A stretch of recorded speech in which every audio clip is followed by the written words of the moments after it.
I want you to think about something for a second. Consider the world we live in right now. Like, if you lose your smartphone, you can probably log onto a computer and, track it down to the exact cushion on your couch where it fell. Yeah, you're pinged constantly. Right. We are constantly pinged, tracked, mapped, monitored. So keeping that reality in mind, I want you to consider a truly mind-bending paradox. In 2014, with all of our GPS satellites, our military radar, our global communication networks, how does a 300-ton, 63-meter-long Boeing 777 carrying 239 people simply cease to exist? It's the ultimate locker room mystery, but on a global scale. Exactly. And that's the mission of today's Deep Dive. We are not just recounting a tragedy here. We're going to unpack the timeline, the forensic breadcrumbs, and the leading theories to understand exactly what happened to Malaysia Airlines flight MH370. Because to me, it's like a magic trick performed on a global scale, but airplanes don't do magic. No, they definitely don't. Which means there has to be a logical, albeit terrifying, explanation. So to answer that, we really have to go back to the exact second when a completely flawless flight became, well, a ghost. Yeah, grounding ourselves in the normalcy of that night is really the only way to understand the scale of the anomaly. We are talking about a Boeing 777-200ER. And in the aviation industry, this airframe is considered one of the most reliable ever built. It's a workhorse, right? Absolute workhorse. So on the night of March 8, 2014, the flight departs Kuala Lumpur International Airport at 12:41 a.m., heading north toward Beijing. The weather conditions are completely clear. They climb to their assigned cruising altitude of 35,000 feet, and for the first 38 minutes, the flight data recorder shows a perfectly mundane progression. Just totally by the book. Exactly, just a normal rep. Up until 11:19 a.m., because that is when air traffic control in Kuala Lumpur makes routine contact to hand the flight over to the next airspace sector, which is controlled by Vietnam. And the co-pilot, a 27-year-old named Farik Abdul Hamid, he responds to the radio call. His sign-off is totally standard. He just says, "Good night, Malaysian 370. Which is exactly what you'd expect to hear. Yeah. But then, at 1:21 a.m., so literally just 2 minutes later, the plane's transponder goes dark. It drops completely off civilian radar screens. So let me stop right here. Because a transponder, it broadcasts the plane's location, speed, altitude to air traffic control. Yes, exactly. Does a piece of critical hardware like that just spontaneously break 2 minutes after a comm radio sign-off? Or, are we talking about a deliberate action here? Well, the timing is really what points investigators away from a random mechanical glitch. Because a transponder operates on what is called secondary radar. It's essentially a cooperative system. Mean what, exactly? Meaning air traffic control sends up a signal, and the transponder on the plane physically replies and basically shouts back, "Here I am, and here's my data." Oh, okay. So it's an active handshake.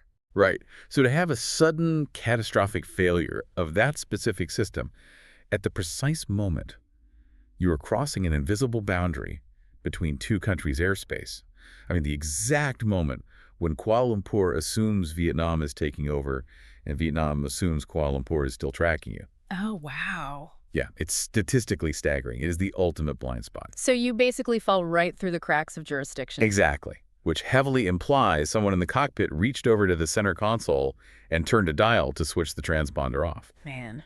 But turning off the transponder, that only blinds civilian air traffic control, right? Because the plane didn't just crash into the ocean at 1:21 a.m. We know that because the military was watching. Yes, they were. And here is where I need a technical reality check from you.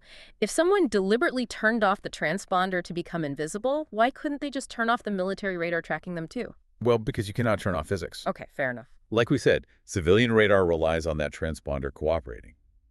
But military radar operates differently. It relies on primary radar.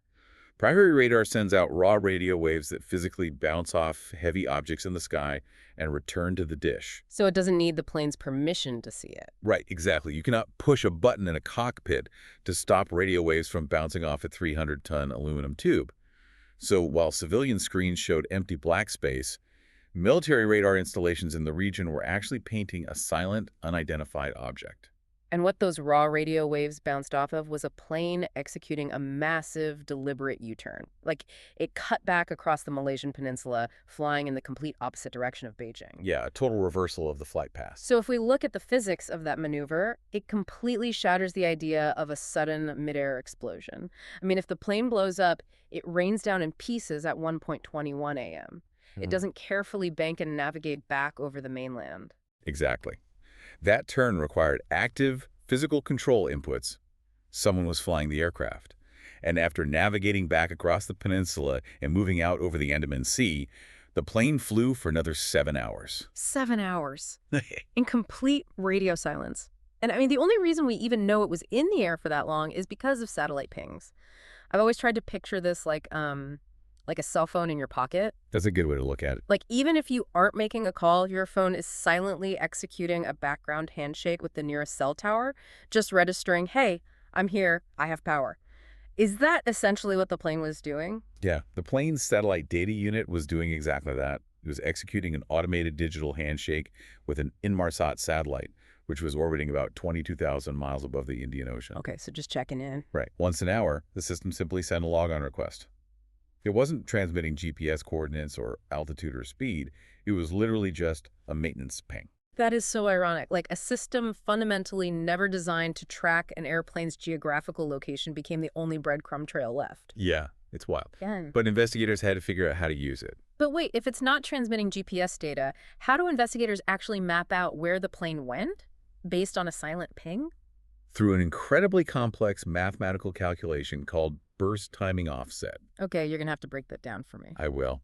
So Inmarsat engineers measured the exact fraction of a second it took for the speed of light signal to travel from the satellite down to the plane and then back up again. Okay. If you know the speed of light and you know the exact time delay, you can calculate the precise distance between the satellite and the aircraft at the exact moment of that ping. Oh, I get it. But wait, that just gives you a distance. It doesn't tell you if the plane is north, south, east, or west of the satellite, right? Exactly. Which is why they drew a circle around the satellite on the Earth's surface at that specific distance. That circle created a curved zone, which investigators called the arc. Oh, right, the famous satellite arcs. Yeah. And they tracked these hourly pings, watching the arc move, until the final ping at 8:19 a.m. After that, total silence. And the assumption there is that the aircraft finally just exhausted its fuel supply. Yes. And the analysis of those hourly arcs indicated the plane turned south, flying deep into the remote southern Indian Ocean. Which kicks off a search operation that is honestly almost impossible to comprehend. I mean, we are talking about 26 countries spending over $200 million to scan 120,000 square kilometers of ocean floor. It was unprecedented. Just try to imagine finding a specific minivan somewhere in the Rocky Mountains, but the mountains are completely pitch black, underwater, and you are searching with a flashlight taped to a drone. Like, they were mapping underwater trenches and volcanoes in high-resolution detail for the first time in human history. And initially, they found absolutely nothing. Nothing at all. It was such an agonizing process, because the ocean floor in that region is chaotic, but the ocean surface is just as dynamic. Eventually, though, in 2015, the ocean finally surrendered a piece of physical evidence. Right, the flaperone. Yes. A part of the Boeing 777's wing, called a flaperone, washed ashore on Reunion Island, which is off the eastern coast of Africa. Wow. Thousands of miles away. Yeah. And over the next few years, roughly 30 more pieces of confirmed or highly probable MH370 debris washed up across Madagascar, Mozambique, Tanzania, and South Africa. Okay, so if you are listening to this, you are probably asking the exact same question I am. If we spent hundreds of millions of dollars mapping the ocean floor, and we know exactly which African beaches the debris washed up on, why can't oceanographers just run the math in reverse? You mean backtracking the drift? Yeah. Take the debris, track the ocean currents backward, and let the drift models walk us right to the main wreckage. Why doesn't that work? Well, oceanographers attempted exactly that. But reverse drift modeling over long time horizons breaks down due to chaos theory. Chaos theory. Really? Yeah. The southern Indian Ocean is not some lazy river moving at a constant speed. It is a violent, churning environment. You have surface currents, deep water currents, seasonal cyclones, and something called windage. Windage? What's that? It's basically how much of the debris sits above the water, catching the wind like a fail. Oh, gotcha. So when a piece of metal is subjected to those chaotic variables for 15 months, the margin of error in a reverse calculation grows exponentially. A slight shift in a model's wind calculation could change the origin point by hundreds of miles. That is so deeply frustrating. So the debris essentially confirms the plane went down in the southern Indian Ocean, which validates the satellite math, but it can't give us a physical address for the fuselage. Unfortunately, no. Which means if we want to know what happened, we have to look away from the water and look at who was in the cockpit, because if that U-turn was deliberate, someone orchestrated it. Let's look at the manifest. I know early on everyone focused on two Iranian nationals traveling on stolen European passports. And, I mean, in a post-9/11 world, that immediately screams organized terrorism. It definitely raised massive red flags. Interpol and international intelligence agencies heavily scrutinized those two individuals. And what did they find? Well, the investigation revealed they were actually part of an illegal migration pipeline attempting to seek asylum in Europe. They were thoroughly vetted and completely cleared of any ties to terrorist networks. Okay, but you still have over 200 other passengers. Statistically, on a flight that size, somebody has a bitter enemy or a massive life insurance policy or, a shady corporate background. You'd think so, but every single passenger's background, financial history, and political affiliations were audited. And absolutely nothing suggested the capability or motive to hijack a commercial airliner. What about, outside hacking? The theory of a remote cyber hijacking was analyzed, but aviation electronics experts concluded that the architecture of a 2014-era Boeing 777 just did not allow for a remote entity to take over flight controls, silence the transponder, and execute those complex navigational turns. Which brings us to the two men entrusted with the plane. We know the co-pilot, Farik, was 27, engaged to be married, and had a totally clean record. No red flags at all. None. So that leaves the captain, Zahari Ahmad Shah, a 53-year-old veteran with over 18,000 hours of flight time. Yes. Captain Zahari was highly respected. He was a seasoned examiner who knew the 777 inside and out. He was actually so dedicated to aviation that he built an elaborate multi-screen flight simulator in his own home to fly on his days off. And if you're listening to this, you're probably screaming at your device right now because of what the FBI recovered from the hard drive of that home simulator. They found a practice route that had been deleted. They did. And that route went deep into the southern Indian Ocean, ending in a remote stretch of water with no airports. A route that eerily mirrors the calculated path of MH370. I mean, how is that not the definitive case-closed smoking gun? I know it sounds incredibly damning. It is an incredibly powerful piece of circumstantial evidence. But Malaysian authorities and independent investigators really cautioned against treating it as absolute proof of guilt. Why is that? Because Captain Zahari was never officially declared a suspect. The official report noted he was experiencing some personal relationship stresses, but he had no history of violence, no financial distress, and no psychological red flags that would predict mass murder. Okay.